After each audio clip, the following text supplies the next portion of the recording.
Un cordial saludo para los que nos visitan en esta página, de los seguidores que nos visitan en esta página. En primer lugar, bueno, quiero darle gracias al doctor Herrera por la defensa pública y esta magnífica institución que capacita cada vez más a sus funcionarios, a sus seguidores, como un servicio importante dentro de la educación. A la doctora Rosimar por darme la oportunidad de estar aquí y la confianza de poder impartir un poquito de mis conocimientos y de compartirlo pues con la audiencia que nos sigue por los canales de esta vía. En esta oportunidad pues me encuentro para dar una pequeña charla sobre la ética y los valores jurídicos y la incorporación de esto tan importante dentro del uso del derecho para la administración de justicia, tomando en cuenta que la ética y la moral vienen a ser dos instrumentos o dos herramientas fundamentales dentro de la conciencia del ser humano, que finalmente termina siendo uno de los funcionarios que tiene a su función y que llevan dentro de sus funciones ejercer pues la actividad de la administración de justicia, en este caso de la defensa pública, donde el Estado provee esa defensa a quien no pueda tenerla y se requiere de un funcionario que esté dotado de herramientas como la moral para la aplicación de la ética dentro del uso del derecho. Vamos a conversar un poco sobre la ética y los valores jurídicos, hablemos un poco de ética, de su concepto, origen etimológico, la moral, la ética y la moral como dos herramientas que se juntan y que muchas veces se utilizan indistintamente, pero tienen su diferencia. La ética contemporánea desde el punto de vista de la evolución de la misma en nuestra sociedad, la importancia que tiene, el derecho y la ética jurídica ya convertida dentro de la aplicación del derecho, y utilizaremos pues dos ejemplos importantísimos dentro del derecho, como es el código de ética del juez y el código de ética del abogado. La axiología jurídica como una de las disciplinas auxiliares para la cuantificación del daño moral, los principios éticos del derecho y ya la ética dentro del derecho desde el punto de vista de la ius ética, tomando en cuenta los principios constitucionales en el derecho ético y los fines esenciales que persigue el Estado. ¿Qué es la ética? Proviene de la filosofía que estudia la conducta humana, es decir, la ética es una filosofía, no una ciencia, que proviene del estudio de la conciencia del ser humano que va armando desde su inicio, desde su inmadurez, y que le permite el entorno desarrollar y enriquecer durante el trayecto de su vida. ¿Qué ocurre? La ética se apoya como una filosofía que proviene del amor de la sabiduría. Podemos desarrollar una ética en tanto y en cuanto logremos entenderla, conocerla y sobre todo aplicarla. Porque la ética lo que persigue es el estudio de la conducta humana. El ser humano como ser, como habitante del Estado, tiene conductas, digamos, diferentes en sus distintas etapas, pero cuando se trata de la función pública requerimos de que éste instruya, construya una conducta apropiada al ejercicio para la satisfacción del Estado y él pueda lograr alcanzar sus fines, como es el bien común, la justicia y el derecho. Entonces, tomando en cuenta el inicio o el origen etimológico de la palabra ética, proviene del griego éticos o ethos, que significa carácter, que entendiéndose como el modo de ser de una persona o de su personalidad. Es decir, es la conducta que adquiere la persona desde su entorno para desarrollarla y en el ambiente social en el que este individuo se desenvuelve. En el caso de un funcionario público, el lugar de trabajo, en las funciones que ocupa, las desarrolla con muchísima precisión y tiene una incidencia importante en el resultado de su función. Es por ello la necesidad de que el funcionario público conozca la ética de la función que lleva a cabo para que pueda pues, aplicar una moral en concordancia con los fines que el Estado está persiguiendo. En este caso, pues es la rama de la filosofía moral que estudia la conducta humana, que le permite al ser reconocer lo bueno, lo malo, lo correcto o lo incorrecto. En la medida en que el ser humano desarrolla el conocimiento hacia la conducta, tanto la propia como la de su entorno, puede comenzar pues a desarrollar esa conciencia que le va a permitir reconocer cuáles son actuaciones, son buenas, son malas, son correctas o son incorrectas. Y por supuesto esto daría el resultado de la función pública que está ejerciendo. Esta ética tiene unos principios fundamentales de los que se agarra para poder desarrollar su teoría y su filosofía, que son los mismos principios que utiliza el Estado también para desarrollar su ordenamiento jurídico. En este caso estamos hablando de la honestidad, la responsabilidad, el respeto, la humildad, la justicia, la empatía, la equidad y la lealtad, que además de ser principios también son valores propios de la conducta humana, que el individuo debe aprender primero a conocerlas, a valorarlas y luego a aplicarlas para que su función realmente esté a la altura del Estado y el Estado pueda lograr sus fines. Esa ética pudiera llevar a cabo una condición que va evolucionando con la sociedad. La sociedad constantemente, de manera dinámica, tiene cambios, conductas que pudieron haber sido catalogadas en otros tiempos como inmorales o con falta de ética, han podido ser aceptadas nuevamente en la sociedad.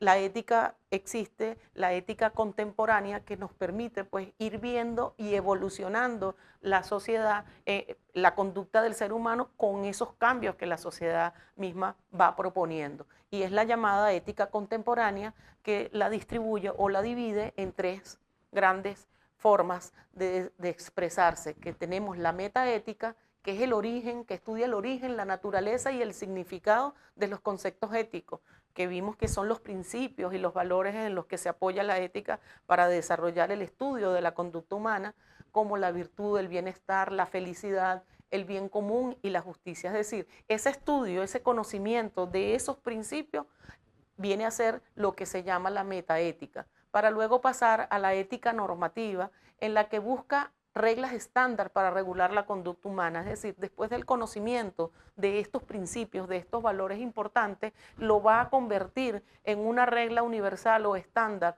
para todos en la sociedad y podamos llevar pues una sociedad con una conducta más o menos igualitaria entre todos para que la percepción del ambiente se mantenga de forma equilibrada.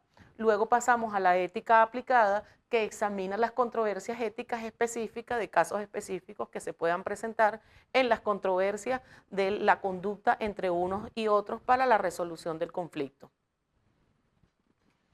La ética y la moral, muchas veces o muchos autores han hablado de ellas como de forma indistinta o como sinónimos, como si se tratara de lo mismo cuando nombramos una y la otra. Particularmente yo, y responsablemente, las he venido diferenciando desde el punto de vista de darle un orden más práctico y para mayor comprensión, como la ética, como la disciplina filosófica académica que estudia la moral. Es decir, la ética me va a dar el conocimiento de esos principios y de la forma en que voy a estudiar la conducta humana, tanto la propia como la de mi entorno, y la moral es el conjunto de las reglas éticas que he construido con esos principios y con esos valores aplicadas en un momento y en un tiempo determinado. Es decir, la ética viene a ser la teoría, mientras que la moral viene a ser la práctica.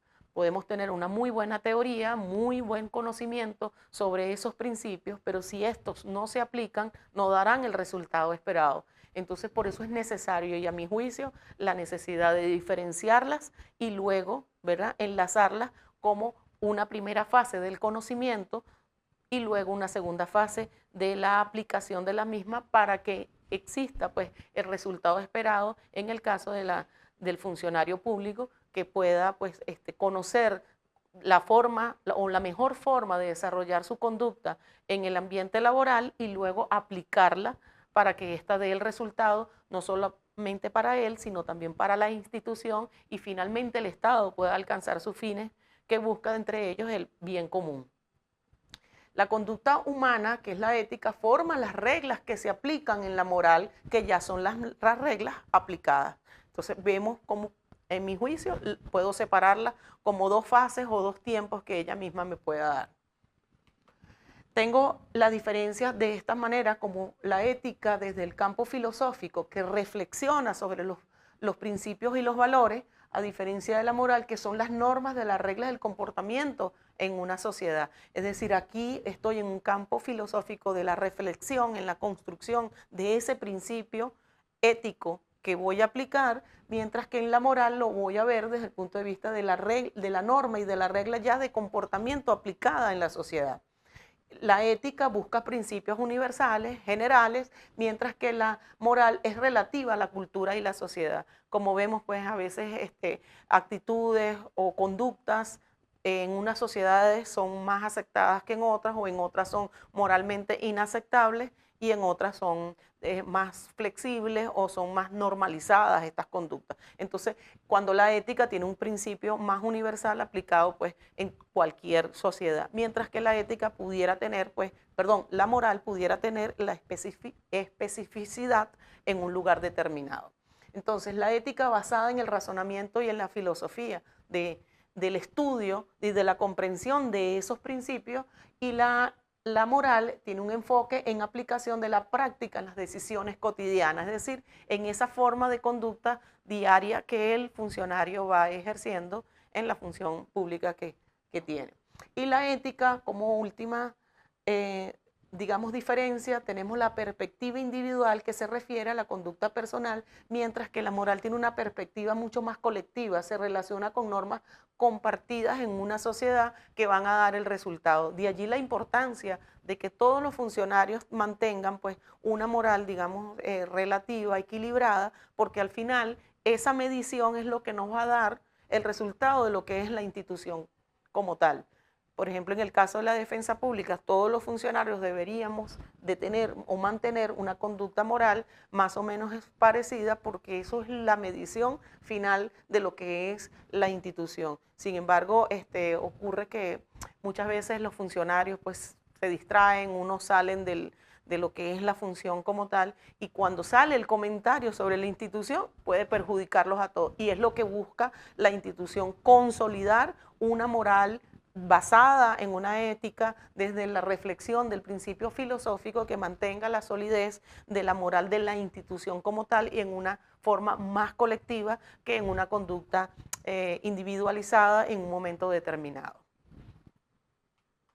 El derecho, la ética y la moral pudieran estar relacionados desde este punto de vista, desde la ética y la moral, que están referidos al trato social que regula la conducta humana. Es decir, están relacionados con lo que es el trato social en los distintos ambientes que el ser o el individuo en la que él se relaciona. Mientras que el derecho está referido al conjunto de las normas de obligatorio cumplimiento, porque no es la moral y la ética algo que te obliga a cuidar, a comportarte de una manera, sino tu decisión desde la conciencia que te permite y te dicta la forma en que vas a desarrollar esa conducta. Mientras que el derecho, a través de la norma jurídica, te dicta cuál es la conducta que tienes que mantener, y en el caso de haberla transgredido vas a recibir una pena, una sopena por un castigo por haber incumplido pues la norma jurídica. Entonces, de esa forma podemos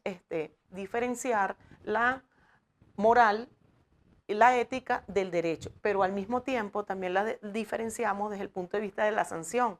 En el caso del incumplimiento, en la ética y en la moral, te sanciona la sociedad, que es la que está viendo la conducta, digamos, fuera del campo ético o inmoral. Y en el caso del derecho tenemos aún una estructura llamada tribunal que nos permite pues juzgar primero con la investigación y posteriormente con el debate oral y público el comportamiento de la persona para llegar pues a un veredicto. No obstante que la ética jurídica, que es una de las fuentes con las que se nutre el derecho, va a darle a la norma jurídica una gran cantidad de información, de principios y de valores sobre la cual la norma se va a construir para alcanzar esos fines esenciales que el Estado está buscando. Y se encarga del estudio de los valores del ser humano, que comprenden la ética, la moral y el derecho. Es decir, la ética jurídica viene a ser la moral más la ética más el derecho para construir esos valores jurídicos que el Estado requiere para la definición de sus elementos esenciales. Tenemos los extrínsecos que permiten la crítica del derecho y evalúan la legitimidad del derecho positivo. Y posteriormente los intrínsecos que se incorporan al orden jurídico para orientarlos hacia determinados fines.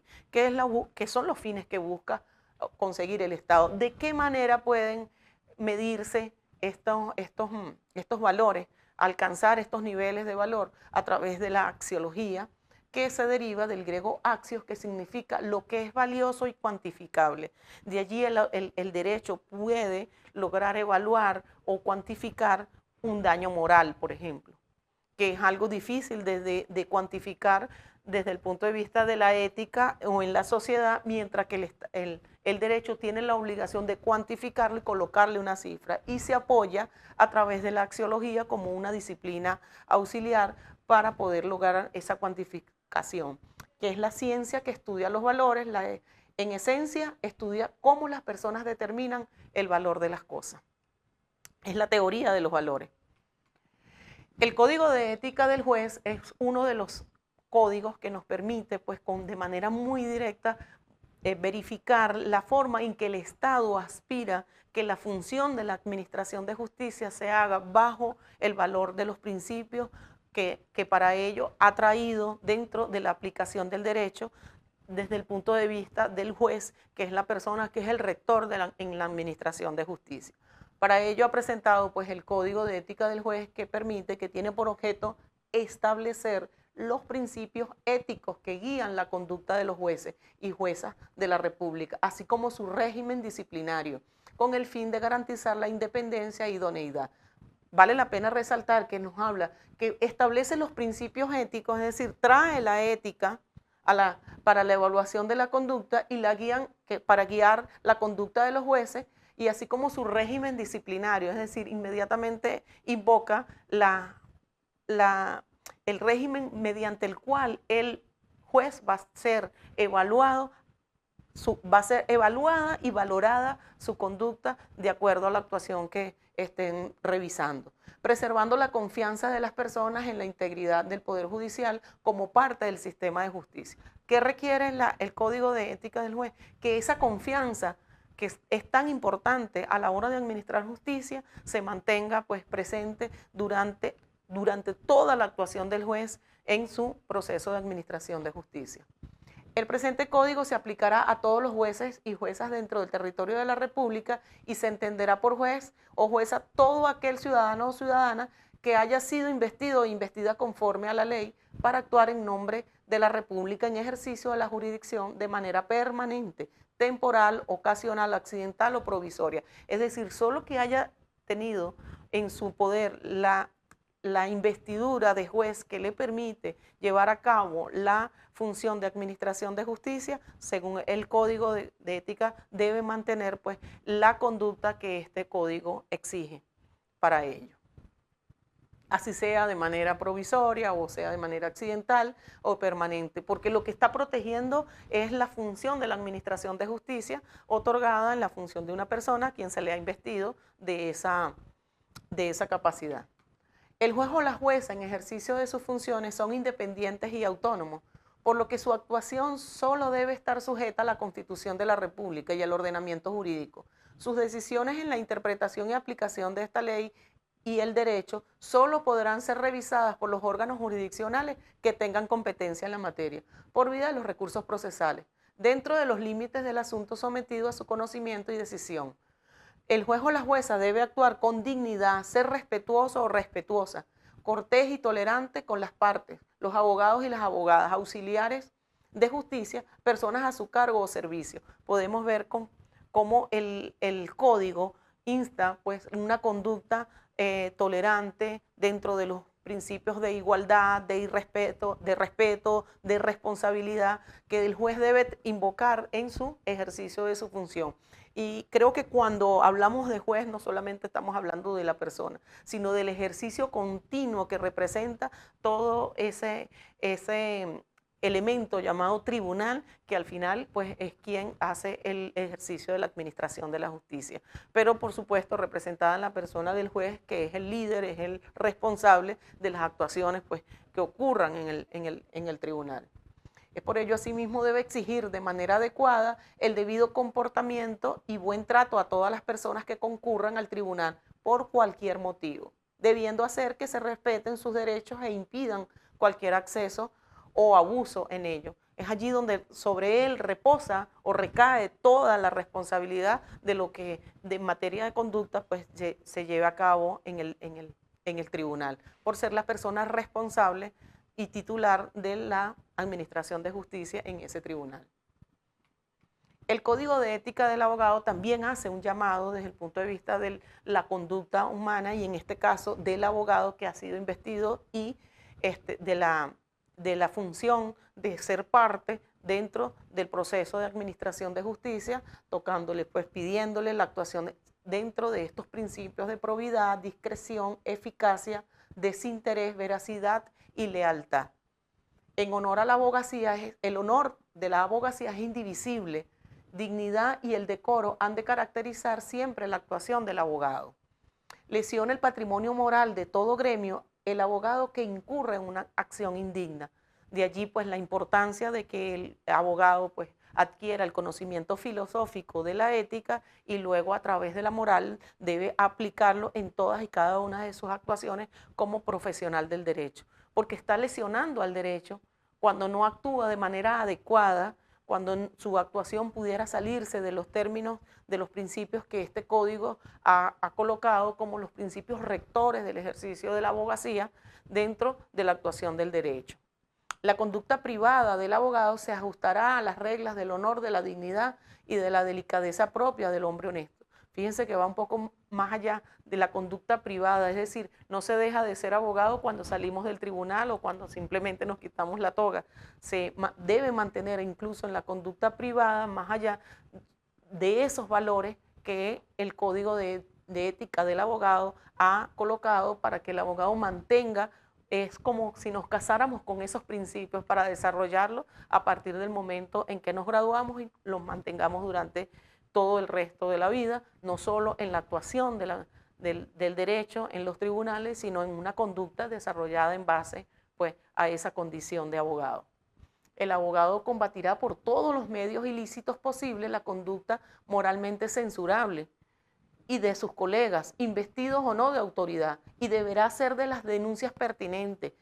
Incumple, esto es sumamente importante, en grave falta si alude el cumplimiento de este deber observando una actitud pasiva, indiferente o complaciente. Es decir, el abogado tiene la obligación de llamar la atención y de hacerse parte ante una situación inmoral que estuviera haciendo otro abogado y denunciar esa situación. Porque es que la conducta inmoral de otro abogado no solamente perjudica a quien esa conducta pudiera estar, a quien estaría referida, sino que también perjudica al derecho y perjudica también a la condición de los abogados.